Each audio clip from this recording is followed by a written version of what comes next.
A bit of trivia about myself. I have an affinity for crystals. Heck, my magic is tied to crystals. These floaty headwings, made of crystals. So you'd think if a show came along about sentient space gems, that I'd be all over it from the word go, right? Well, you'd be wrong.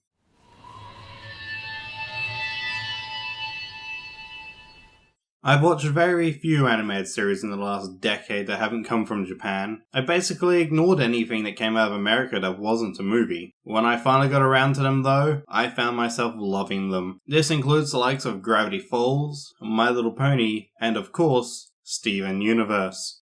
Though, by the time I heard about Steven Universe, which for the remainder of this video I'll refer to as SU, it had already been airing for a couple of years. At the time, I had assumed it was just some overhyped kids show that a bunch of people from Tumblr had decided to try and make blow up, much in the same way that MLP had exploded. As a result, I didn't initially give it much thought beyond that. Not to say that I completely dismissed it though. If my years of following anime has taught me anything, it's to give everything a chance because it just might surprise you. And surprise me it did. Eventually. Now for those of you who are uninformed, here's a quick rundown of what SU is about. In the coastal community of Beach City lives the show's namesake and our primary protagonist, Steven Universe. Steven lives with a trio of women, Garnet, Amethyst and Pearl, who all happen to actually be sentient space gems. Together the four of them form the group known as the Crystal Gems, and protect the Earth from other gems who have become corrupted and turned into monsters. Steven himself is a half-gem, half-human, being the son of the group's former leader, Rose Quartz, and local human Greg Universe. Together, the four of them go on adventures, battle monsters, save the day, and learn a lesson or two. So there you go. Not the best synopsis of the show, I'm sure, but it covers all the basics. Anyway, as I was saying, I'll admit that when I first took a crack at the show in early 2016, I was not impressed by what I saw. Normally I give shows a 3-episode limit to hook me, but due to the shortness of SU's episodes, I instead watched the first 8. What I was confronted with was a loose premise, mediocre storylines, and an annoyingly childish and daft main character. In fact, I have no qualms of saying that Steven himself was one of, if not the, worst part of the show in those early episodes. Couple that with how difficult it was to find down here, and you have an uninterested and cynical Twy. I promptly decided that the show really was just overhyped trash like I had previously assumed, and didn't touch it again until September. So now you're probably wondering, why did I go back to a show I had firmly labelled as being a waste of my time? Well, that's simple. Team Cleo convinced me. I presume at least some of the people in the SU fandom will know who they are, but again, for the uninformed, allow me to enlighten you. Team Cleo is a 4-person group of gemstones on DeviantArt. It includes Larimar, Onyx, Citrine, and Emerald, created and owned by artists Kilala97, Lopodity, Piccoco, and Faith-Wolff respectively. Originally I followed these artists for their MLP content, but it didn't take long for the SU content to similarly grab my interest, especially when they started designing fusions. This didn't just pique my curiosity, it grabbed it by the collar and slammed its face into the screen. If nothing else, you can be sure throwing fusions into the mix will make me look twice. And after discovering that gem fusion was a concept from the show and not something unique to Team Cleo, well, you can bet your ass I was eager to take another shot at the series. With a newfound curiosity, and the promise from friends that the show got better, I decided to watch the show from where I had left off. Finding a reliable way to view the episodes back to back, I proceeded to binge watch it for 2 hours in my first sitting. It didn't take me very long after that to get caught up to the latest episode of Season 4. Ever since then, I've been staying on top of all the episode releases, despite their erratic release schedule. Thankfully, unlike Gravity Falls or Star vs. Forces of Evil, I have a habit of airing multiple episodes back to back over the course of a week. This kind of event is known as a Steven Bomb by the fandom, with one occurring as recently as the start of this year. Anyway, that's enough babbling about things related to the show and how I came to watch it.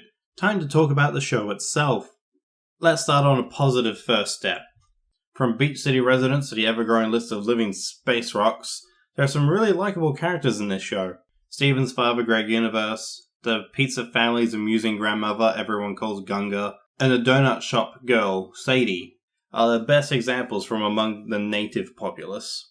Sadie and Greg especially, being two of the very few consistently appearing human characters, and therefore two of the very few humans that actually get a decent amount of development put into them.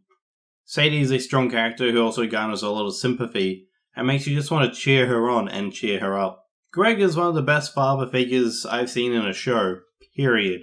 Heck, I couldn't even name a father figure from anime that is as caring and supportive as Greg is.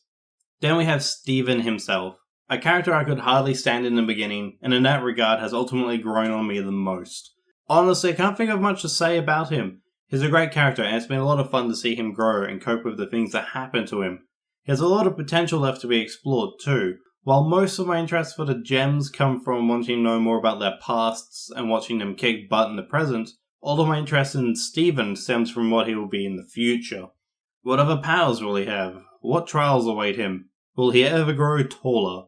Hell, his relationship with Connie itself is a point of interest, and Connie herself being quite a fun character, though currently not as interesting as Steven or the gems. Though, as good as they all are, the crystal gems are so much better.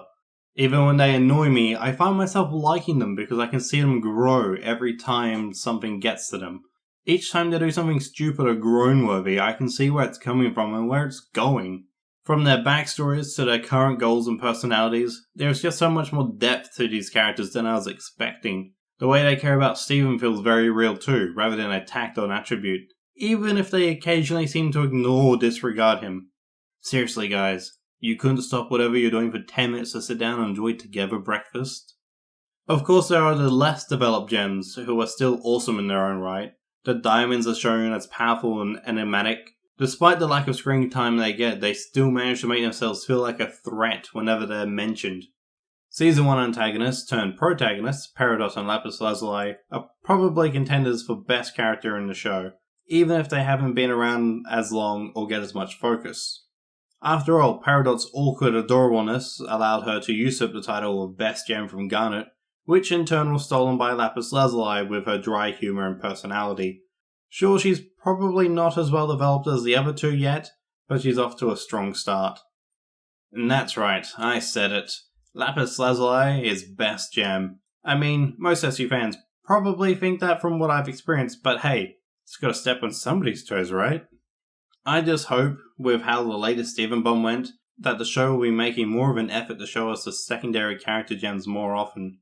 I don't think there's anything I want more in a show than insight or growth for Lapis, Peridot, and the Diamonds. Oh wait, there is one thing I can think of. More fusions.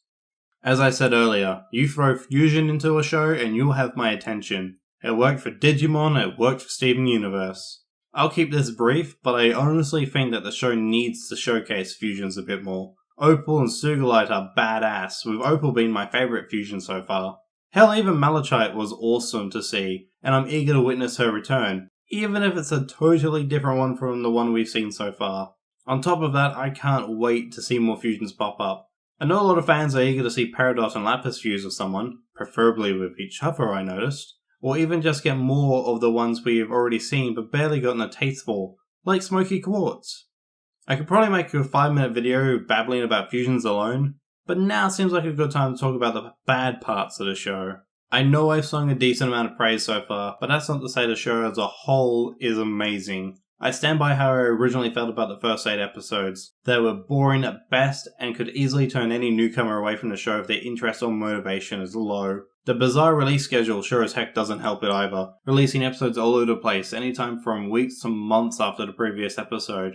A problem it has shared with other shows like Gravity Falls and Star vs. the Forces of Evil. Beyond that, I find the weakest element of the show is the primary setting of Beach City and its inhabitants. Sure, there are likable people who live in Beach City such as Greg, Gunga and Sadie, but the vast majority are uninteresting or annoying, and I can't find any reason to become invested in them beyond the mediocre episodes that revolve around them. The biggest offender in this regard being Onion. That little shit needs a good smack upside the head if you ask me. Okay, I get it, he's lonely and acting out because of it, but doesn't mean the little ankle biter isn't deserving of a slap or two. Honestly, his early episodes like Onion Trade just had me sitting there wondering why Steven just didn't punch him out of frustration alone. At least he doesn't really speak and leave me wanting to scream at him to shut up like, say, Ronaldo. I mean, seriously, there are too many people I just want to deck in Beach City. Lars, Buck, Mayor Dewey, Coffee, Kevin, all people I'd rather flip off than talk to. I don't think the gems are missing out on the fun. If I had to make one complaint about them, it would definitely have to be